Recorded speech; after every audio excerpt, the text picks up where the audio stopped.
friends, so today we're going to do another tier list. This is going to be part 2 because I tier listed the first 25 books that I read this year, and I'm going to tier list the next 25 books that I read this year. I just surpassed my 50th book like a month ago. Maybe not just surpassed, but at this point I've probably read about 65 books. So when I read the next 25, I'll do part 3, but let's jump in with part 2 right now. Before we get into the video, I do have to forewarn you all that my energy levels are like...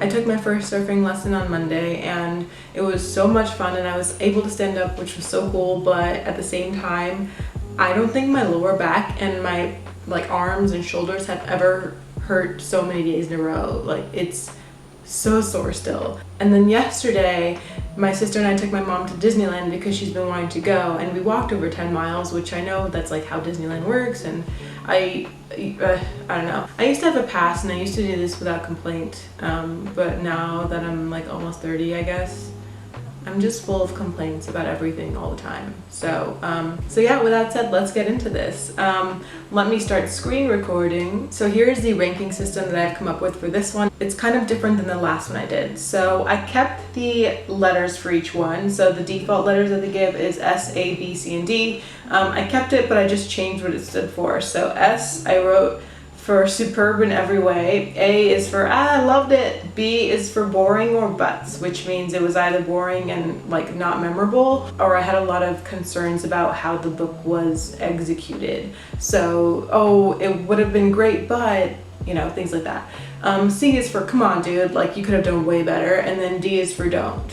Like, don't read it, don't buy it. That's just my recommendation. So here we go. So first up we have Alex Trebek's memoir, The Answer Is. And here's where I struggled with this one. I love Jeopardy. Like, my life goal is to be a contestant on Jeopardy. I wanted to meet Alex Trebek for such a long time, so I'm so sad that he passed away. I'm obsessed with all things Jeopardy. I've been called back to the audition twice now, but I just can't bring myself to be like this really far-fetched personality. Not that you have to have a far-fetched personality to be on Jeopardy, but I can't be loud enough to be a contestant on a TV show, and I think that's where my issue is. I'm also not that smart, so either way, long story short, I love Jeopardy, and I really wanted to like this book. The writing just felt really subpar to me. To be fair, Alex Trebek did write or mention in the beginning that he wasn't the best writer, so you know, I'm not going into this knowing that he's like some accomplished, like, you know, person in literature, but it was really nice to learn about his life and kind of get some behind the scenes glimpses into Jeopardy. I think because the writing was a little bit flat, it didn't evoke the emotional response in me that I thought it would. So I'm going to put it in B. Please don't hate me, The Ghost of Alex Trebek. I love you. But I'm sorry, yeah, B it is. A Curse So Dark and Lonely. A Curse So Dark and Lonely. I read this, so this is like a Beauty and the Beast retelling. Oh, by the way, I should preface all this by saying I don't remember what I rated these on Goodreads or Instagram, so my opinions may have changed since I originally read them. These are just based on how I feel about them now. So, A Curse So Dark and Lonely. This was actually a pretty amusing retelling of the story. It was really entertaining, and for me it was a really good page turner. I like the disability rep with the main character, and I really like Gray's character, even though he's not technically like the Beast, but he is one of the main people, I think, in this book, and to me his character was like so mysterious and like brooding, which is my favorite, but left just enough unsaid that you're left wanting to know more about the character. I'm going to put it in I loved it. I'm not going to read the rest of the series though, because I have heard that books 2 and 3 kind of fall flat, or if I like Gray, I won't like him after reading books 2 and 3. So I don't know, if you have read the book or the series, let me know what you think about it, if you think it's worth me continuing the series, but for now I have no plans to continue. Sorry. Next up we have A Strange Hymn. This is book 2, I believe, in the Rhapsodic series, and this one, it wasn't really that memorable for me. I was trying to recall like the plot of the second book, and I kind of do with like, I think it's the summer court that's, you know what, I'm not going to talk about it because I'm going to really mess it up if I do. So either way, it just wasn't really that memorable for me, so I'm going to put it in B for boring. I don't know, I'm trying to remember and I just can't remember many details about the second book. The third one, Dark Harmony, was slightly more impressionable to me in terms of the plot and how quickly it moved and things like that. But I think with book 2, it was just a lot of like filler, or it felt like a lot of filler, which might be why I don't remember much about it. But I'm gonna put Dark Harmony in loved it because it was a solid ending to the trilogy, I think. But unfortunately, book 2 just kind of like is lost at sea right now. I don't recall any details. The Song of Achilles, it belongs in S for superb in every way. The writing, the romance, the ending, like everything, just brutally magnificent. So I'm gonna leave that in S, and I have a video, like my very first video I think was me talking about the Song of Achilles, so you can watch that if you want to, but I'm not very eloquent in it. The Bridge Kingdom was a duology that I freaking loved. Like, this one blew my expectations out of the water. It was almost like Game of Thrones, but with more like sea adventures, I guess, or like oceany adventures. I loved the idea of this badass woman assassin like coming to kill this person that she then falls in love with, and it's like, ugh, so good. The action was so descriptive, but it wasn't so much that it left me like, come on, get on with it. It was kind of a page turner for me, and I didn't expect to like it so much because I don't really like books that have so many battle scenes in them. But again, it was all described so well and so easily that I was like, oh yes, I understand exactly what's happening. And the imagery of that bridge is just so beautiful. So this was a really well done series. I'm actually going to put the Traitor Queen right up there with book 1 because it was also superb for me. It ended on such a beautiful note, and I love the romance. I love the plot of the second one too. I'm kind of a sucker for like, oh, I came to kill you, but I fell in love with you, and then like, you think I betrayed you, or I did betray you, and then, yeah. Anyway, that duology is probably one of the best series that I've read this year. The Duke and I. So my friend and I have been reading the Duke and I, or the Bridgerton series, just as a kind of like quick buddy read to do together in between like our nonfictions and like historical fictions or whatever. I actually really prefer the TV series Bridgerton instead of the Duke and I, the book, because Daphne's character in the book is like insufferable. She's cool at the beginning, but then, you know, that second half when she basically just like sexually assaults Simon to get a baby, I think it's really messed up of her to do that. And kind of the same thing happens in the show, but not really. I don't know, there's just so much about Daphne in the latter half of this book that really pissed me off, and it kind of ruined the book for me, to be honest. I did like Simon in the book better than Simon in the show, just in terms of how much more fully he was fleshed out in the book, and getting to hear his thoughts towards the end as he was trying to resolve things with Daphne, so it kind of made more sense. But yeah, I am going to put this in come on dude, because Daphne really pissed me off in this one. Okay, I'm back. Sometimes my camera turns off while I'm filming, so that's fun. So the next one is Fight Club. This was a library book that I borrowed, something that I was wanting to read for such a long time, and I finally did, and this was pretty solid. I mean, I think I already knew the twist because I had heard about it, but I really love the way that the writing was structured. Like, the author would kind of drop a bomb on you and then explain it later on. It kind of leaves you scratching your head as to how the characters could have possibly gotten there, and then the way that the writing unfolds and reveals it is really satisfying. I think the writing was a little bit pretentious, but I didn't mind it too much. But I'm gonna put it in loved it because I did love it. So I've been reading the Brown Sisters trilogy. I don't know if that's the name of the trilogy, but it's about the Brown sisters. So I read Get a Life, Chloe Brown, and this one was okay. I guess I'll kind of talk about this and take a hint, Dani Brown, at the same time. I did like Dani Brown a lot better as a character, but also in the writing and the way that the book flowed. I think it was just really hard for me to get into the author's writing style with the first book, and by the second book, because I was already used to it, it read more quickly. In the first book, I wish the love interest had more of a personality. Like, I feel like we didn't get to see much of him beyond like him being there for Chloe, which is fine, but I just wish we got more of his actual personality in there. I did like Chloe Brown as a character. It just wasn't as hard-hitting for me as Take a Hint, Dani Brown was. So I did like Dani Brown's story a little bit better. So I don't know where I would put this one. I feel like I would put it in B for butts. Like, I had a lot of, oh, it was good, but I wish we had more of the love interest in terms of getting to know him better. And I wish that the writing style was more gentle for first-time readers. You know, there's just a lot of like sarcasm and witty dialogue and humor and back and forth. And it was almost like the best thing I could compare it to is watching Gilmore Girls. Like, I think a lot of people or first-time watchers for Gilmore Girls get really intimidated or like taken aback by how quickly the dialogue takes place and how fast-paced like the wittiness and conversation is.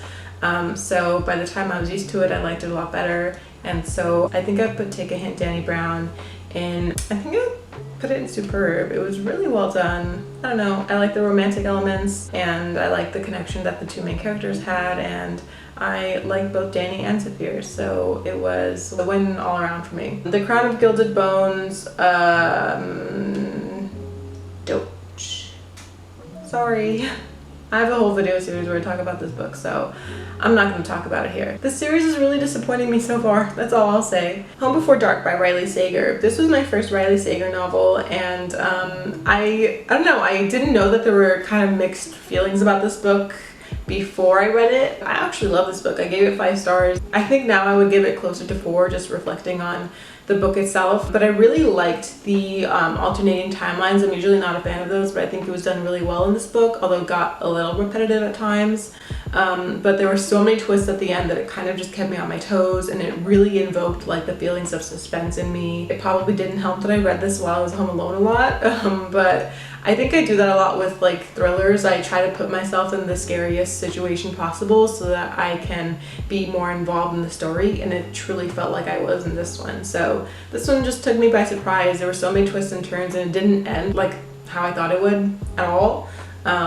Yet I still really enjoyed all the different components of this book. Hood Feminism is a nonfiction that I've read recently, and this one I gave it 5 stars. I still think it's worth 5 stars, so I'm gonna put it an S for superb in every way. This book was amazing. I think it did a really good job like telling the readers, myself included, how feminism has to be intersectional, or has to encapsulate like all components of women's struggles, including race and equity and things like that. So this one taught me a lot about like how I view feminism and the things that I need to change about my viewpoints. And I think it's a good book that I would recommend to others who are looking for nonfiction about feminism and how all-encompassing it should be if it is going to be done well and right. How to Fail at Flirting was good when I read it, but it's kind of not that memorable for me now. I think it was a really important book to read in terms of what the main character went through, but for me, the book spent a lot of time developing like their sexual attraction and like that part of their romance, and not so much like the actual like depths of their romance. I don't know, it just felt a little surface level for me, so I'm gonna put it in B for buds. People We Meet on Vacation. I love this book so much. This was a perfect friends to lovers summer romance for me. I liked it better than Beach Read, and I love Beach Read. I just love the way Emily Henry writes about her characters. They seem so personable and so likable, and she does a really good job like writing with sarcasm and humor and things like that, to the point where it gets me to laugh out loud sometimes. And I still have nothing but great thoughts about the book, so I'm gonna put it in S for superb in every way. Okay, look at that superb row. I'm doing pretty good. All right, or these books are doing pretty good, I should say. Please Kill Me, The Oral History of Punk. I don't remember the full like subtitle of the book, but this is another one I got from the library just because I thought it sounded interesting, and I think it was mentioned on Gilmore Girls once. This book was good. It was kind of long, and there was a lot of information in there, so I don't remember everything that I read, but what I did read was really cool. It was nice to learn more about like the history behind the punk movement and the bands that arose during the time, and I also learned more about Patti Smith, and I always loved reading about her. I read her book Just Kids last year or the year before. Actually, it might have been 3 years ago now. But yeah, her autobiography Just Kids is like one of the best nonfictions I've read. I'll probably talk about that in another YouTube video where I talk more about nonfictions, but this one was good. I don't know if I put it in loved it. I think maybe like, I think I put it in B for, I loved it. I loved it. Okay. The Queen of Nothing is the third book in the Cruel Prince trilogy, or the Folk of the Air trilogy, I think it's called. And this one was good. It wasn't as good as the Wicked Kings. I'd probably put this in I loved it. The book was good for like the first 80% or so, and then I don't know, the ending, there were some weird parts of the ending that also resolved kind of quickly, so I didn't understand the point of it, but I did like the actual, like the ending and stuff. It was very satisfying for me, so I'll put it in loved it. So I've also read the Shadow and Bone trilogy this year, and I did make a video talking about how the Six of Crows duology is better than Shadow and Bone, and I still stand by that. But going through these books, definitely Ruin and Rising was my favorite of the three. I would put Ruin and Rising in loved it, because I did love it, and it was really, really well paced, and it felt like everything resolved as it should. I really liked Alina's journey, and I accepted her with Mal by the end, even though I think they might have been better off as friends. I don't know, the last one was just my favorite just because of how well paced it was and how well it wrapped up the story. And then following that, I think I like the second book better than the first, so I would put it in B for boring or butts, just because it was a little bit fillery, but I do like that it introduced Nikolai. He's one of my favorite characters. I think he's a lot of people's favorite characters. And I would put Shadow and Bone in C for Come On Dude, because it just felt a little like too neatly thought out, I guess. I don't know, like there weren't as many intricacies and complexities as there are in, say, Six of Crows. And this was one of my main gripes of the series. I think for what it's trying to do, it should have been more descriptive, it should have been more complex, more thought out, because I wanted to know more about the Darkling. I wanted him to be better fleshed out. I wanted to get more, you know, details about this world that they're in, the Grishaverse or whatever, and the duology does that so much better than the trilogy. So the series, it started off really weak for me, but with each book, as it got more details and the characters were better fleshed out, I definitely enjoyed it more. But yeah, the first book I would put in C for Come On Dude. Okay, it will come as no surprise to anybody watching this that I am going to put Six of Crows in S for superb in every way, because it truly was superb in every way. It doesn't even feel like the same person wrote Six of Crows and Shadow and Bone. Like, it's just so much better done, and I truly have no complaints about this book. Like, this is a gem of a book. The Way of Kings by Brandon Sanderson. This was also superb in every way. I think book 2 has even better ratings on Goodreads, and I don't know how it's possible. Like, I read this book and I was just mind blown by the ending and the discoveries and the world and everything. Like, the world building's incredible. I think Brandon Sanderson is truly like a master at the craft of fantasy writing, and it really comes across in this book. The characters are so thought out and so rich in how complex they are, and you really connect with like each and every character, no matter how briefly they're mentioned. I really cannot wait to read book 2. I have it on my shelf. I just have so many other books I need to get to before I finally read that one. But book 2 is the most hyped, like self-hyped book for me ever. They both die at the end. This was okay. I'm actually gonna put it in C for Come On Dude, because I don't know, I think a lot of it was in the writing and the dialogue, and it didn't feel realistic. Like, I don't think the dialogue was actually how I'd imagine teenagers their age to be talking. And because of that, I had a really difficult time connecting with the characters. There was a lot that went on in the book in terms of like people dying, and it just was a little unrealistic. I know the whole like plot of the book was a little unrealistic, but I wouldn't have minded if, like, I don't know, everything just seemed to be like shrouded in tragedy, and that kind of took me out of it, because I was like, how is it possible that this much tragedy like follows these two main characters, right, in terms of their history, in terms of what happens to them and things like that. I do like that the book like followed through on the promise of the title, right? It didn't back out in giving us what it promises, but it just wasn't executed well enough for me to be able to connect with the characters and truly feel anything, like feel sad at the end or anything like that. The last book here is These Violent Delights, and this is a Romeo and Juliet retelling in China, and this was really wonderfully done. I think my only problem with this book was how much development and world building there was. where the first half of it was just very slow moving for me, but after the first half things really picked up, and I love the main character, the girl Juliet. She was a badass. Like, she is everything I'd like to be, and for that reason I really loved it. But also I love the plot of it. The whole like fantasy element in it had me hooked, and it just worked. It was a page turner for me in the second half. The first one was a little bit laborious to get through, but yeah, after the first half it was like I didn't want to stop reading it. So I'm gonna put it in I loved it. So that is my tier ranking for the next 25 books that I read this year. And look at this, I was pretty generous this time, wasn't I? I feel like I had a lot more books like here at the beginning of the year. Yeah, I don't know, what do you guys think of this rating? I feel like I was really generous. I'm not usually like this when I read books. I feel like I'm a little bit more critical, but maybe I just chose some good books to read. So that was my tier ranking for the next 25 books that I read this year, and I hope you guys enjoyed this video. I think that in my next video I'd like to talk about nonfiction reads and nonfiction books that I'd recommend, but I'm still thinking about it. But yeah, keep an eye out for that, and I will see you guys next time. Thank you for watching. Bye!